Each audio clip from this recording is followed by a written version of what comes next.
Up for debate this week is the autobiography by none other than Slash himself. Of course, Slash is from Guns N' Roses, one of the most, quote, controversial bands in rock and roll history. In the mid-90s, Slash left the band after getting frustrated about the lack of progress for the group's next album, The Chinese Democracy, which would not actually hit the shelves until 2009. 15 years later after he left, Slash was involved in various post-GNR bands such as Slash's Snakespit and Velvet Revolver. This is his tell-all autobiography. 5-minute book review. Today we are taking a look at Slash by Slash and Anthony Bozza. Here he's good, like whatever else he's written. Never heard of him before. Okay, Slash, really excited to read this book. Of course, Slash was famous back in the 80s when he was one of the main members of the original lineup of Guns N' Roses, or as I like to refer to them, Axl Rose and Filler. Oh yes, he replaced his entire band. Didn't make much of a difference. I saw him in 2006, probably better than the original lineup. Oh yeah, I said that, it's true. New Guns N' Roses, better than the old Guns N' Roses. Anyways, really excited about this book. Wanted to hear about how Slash, just mixed with Axl Rose and how really, truly crazy Axl Rose was, and he doesn't give it to you. He doesn't deliver. I want to hear crazy Axl Rose stories. He's like one of those annoying bosses who has to say something negative before he says something positive or vice versa, It's like, Axl Rose was crazy, but he was also the greatest frontman ever. Axl Rose did this, which I didn't like, but I really liked when he turned around and did this. It's kind of a cop-out. Really disappointed in the lack of Axl Rose crazy stories. Ian! Yeah. I got a number one disagree. I don't think the current lineup of Guns N' Roses is better than the original. That's moderately insane. I gotta say that reading this book, I can't disagree with you on the book, though. I expected more of Axl Rose is insane, because Axl Rose is insane.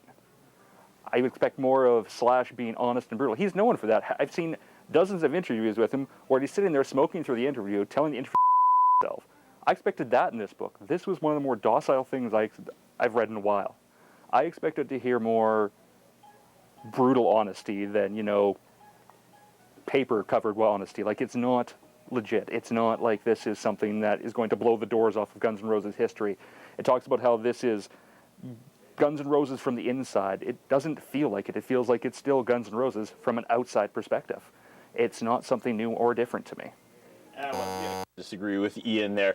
This book does prove that the band is 100% the lead singer. Sorry, it's the truth. Throwing that back, though, the one annoying thing I found about this book is that Slash spends the first half, the exact half, writing from a thesaurus. He's using giant words like, oh, this harmony discombobulated me to the extent of parallel universes crashing together with pi repeating, and then it just drops because I think he had a deadline or something. So he logs off of dictionary.com and writes the rest normal. Thank goodness. I think the alternative might be either he got more drunk or sobered up as he was writing it. It's really hard to say. I don't think Axl Rose might be the fuel. He might be maybe he's the fire on stage, but you're also looking at the reason why the whole thing collapsed. He's intense, but again, regardless of what you think of current versus old Guns N' Roses, this book is not as intense as it should be. It doesn't reflect, I don't feel like it reflects any of the realities of the band in behind the scenes or in front of the camera. That's just the way I feel. In 2006, Rexall Place, Edmonton, best concert I've ever seen. No secret, I'm a big Guns N' Roses fan, big Axl Rose fan. Ian, come on. New lineup, just as strong. What has Slash done? Ian? Talk to me.